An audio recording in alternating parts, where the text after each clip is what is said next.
Hola a todos entusiastas del estudio, bienvenidos. Esta vez vamos a tratar el tema de razonamiento lógico y estaremos viendo ruedas, figuras y palitos de fósforo. Bien, empezamos con los engranajes o las ruedas dentadas, que es un mecanismo que se utiliza para transmitir potencia de un componente a otro dentro de una máquina.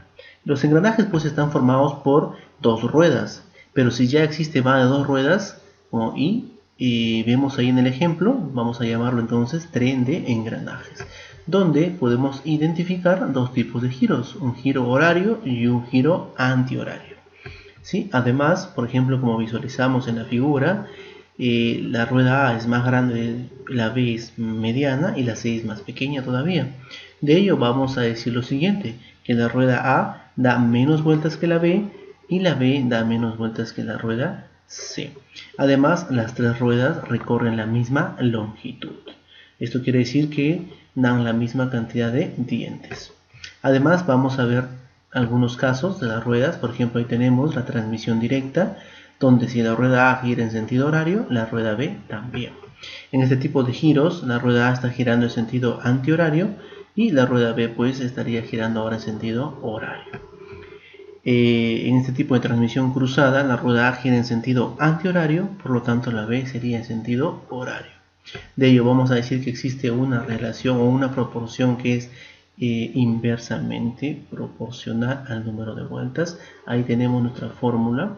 Además tenemos otro tipo de giros y en este tipo de giros vamos a decir que las ruedas giran primero a la misma velocidad, en el mismo sentido y que dan la misma cantidad de vueltas.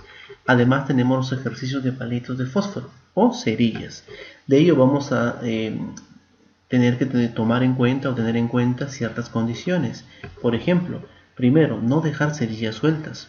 En los ejercicios no pueden haber cerillas que queden al aire o sueltas. 2. No se pueden doblar ni romper palitos de fósforo para poder formar alguna figura que nos esté pidiendo.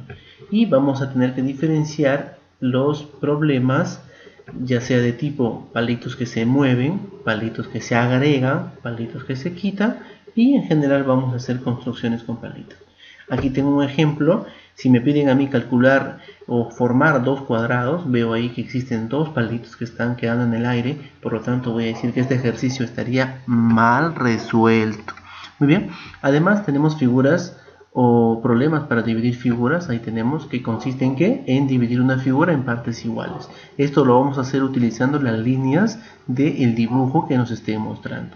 Vamos a ver problemas, ejercicios resueltos para practicar acerca de esta teoría que hemos visto. Por ejemplo, ahí me dice cuántos palitos hay que quitar para que queden dos cuadrados.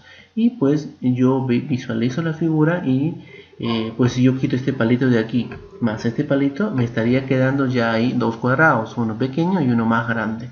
Por lo tanto, necesito mover solamente dos palitos. Problema número 2. ¿Cuántos palitos hay que agregar para que la operación sea correcta? Obviamente 5 menos 5 no es igual a 3. Por lo tanto, ¿cuántos debería de agregar? Entonces yo digo que debería agregar ¿cuánto? A ver, agrego una ahí y una ahí también. Tendría 8 menos 5 me da 3 y esta operación sí es correcta. Por lo tanto, tengo que agregar dos palitos. Bien, seguimos con los problemas. Número 3 me dice cuántos palitos como mínimo hay que quitar para formar 4 cuadrados. Veo ahí la figura y pues tengo varios cuadrados, ¿sí? Pero yo solamente quiero 4 y me piden quitar. En este caso tengo que escoger cuáles son los que voy a quitar de la figura que me están mostrando. Yo quito este palito que está aquí y además quito la que está aquí. Y me estaría quedando de esta forma. Y pues tengo ahí los 4 cuadrados que me están pidiendo. Respuesta entonces, tengo que quitar como mínimo 2 palitos. Problema número 4. ¿Cuántos palitos como mínimo hay que mover para formar 10 cuadrados? Entonces, ahí tengo pues 1, 2, 3, 4, 5 cuadrados, ¿no?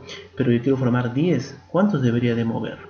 Entonces yo voy a escoger estos dos que están aquí, más estos dos, y los voy a girar, ¿sí? De esta manera, para luego obtener mis 10 cuadrados que me están pidiendo. Tengo en la parte superior, tengo 4 pequeños y uno más grande, 5, y en la parte inferior la misma cantidad. Ahí estarían los 10 cuadrados solicitados. Respuesta entonces, tengo que mover 4 palitos. Problema número 5 me dice si D está girando en sentido antihorario, indica en qué sentido están girando A, B, C, E, F y G. ¿Sí? Entonces vamos a partir desde D. D está en sentido antihorario. Bien, entonces antihorario va a ser AH y horario vamos a llamar H nada más. Bien, empezamos con los más cercanos entonces, la letra E, ¿sí? O la rueda E. Pues tenemos una transmisión directa, por lo tanto también va a girar en sentido antihorario, ya que recordemos D está en antihorario. Luego, si E está girando en sentido antihorario, por lógica F también girará en sentido antihorario, ya que están en un eje, en el mismo eje. Luego, EG va a girar en sentido horario, ya que se está cruzando, si hay un roce y lo cambiaría el sentido. Luego vamos por C, C giraría en sentido horario, ya que también lo cambiaría el sentido, está rozándolo y así que esto cambia el sentido de C. Ahora, si C está girando en sentido horario, pues A cambiaría su sentido ya que hay una transmisión cruzada. Por lo tanto, A va a girar en sentido antihorario. Si A gira en sentido antihorario, lógicamente B también, ya que están en un mismo eje. Listo, entonces ahí está completo ya los sentidos en los cuales están girando todas las ruedas y todo esto en torno a la rueda D.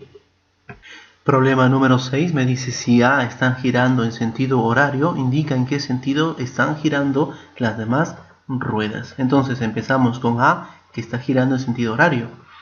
La rueda E girará entonces en sentido antihorario, ya que están rozándose y eso hace que cambie el sentido.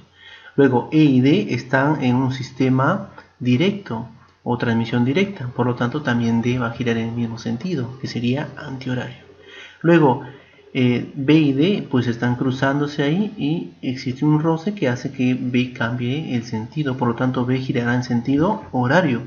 Y B y C están en un mismo eje, por lo tanto C también va a girar en sentido horario. Luego tendríamos que G está en un sistema cruzado, una transmisión cruzada, y haría que cambie el sentido. Si A está en horario, pues G estaría en antihorario. Y luego F y G están en un mismo sistema, en un mismo eje, por lo tanto vamos a decir que F también va a girar en sentido antihorario. Por último, H está rozándose con G y eso haría que H cambie el sentido. Por lo tanto, H sería en sentido horario. Luego entonces, ¿quiénes son los que giran en el mismo sentido que A? Pues está B, está C, está H y en sentido contrario está E, está D, G y F.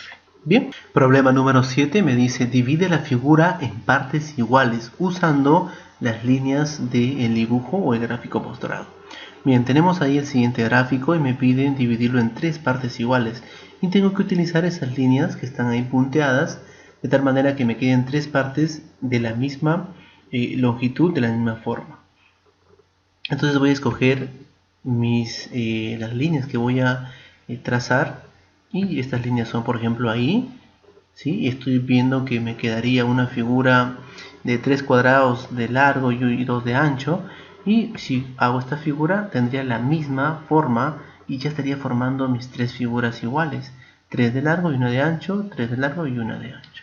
Entonces tengo ahí 3 figuras idénticas o iguales y he dividido esta utilizando pues las líneas que me están marcando. De esta manera es como se desarrolla este tipo de problemas. Problema número 8 me dice cuántos segmentos hay que trazar como mínimo para dividir la figura en 2 partes iguales.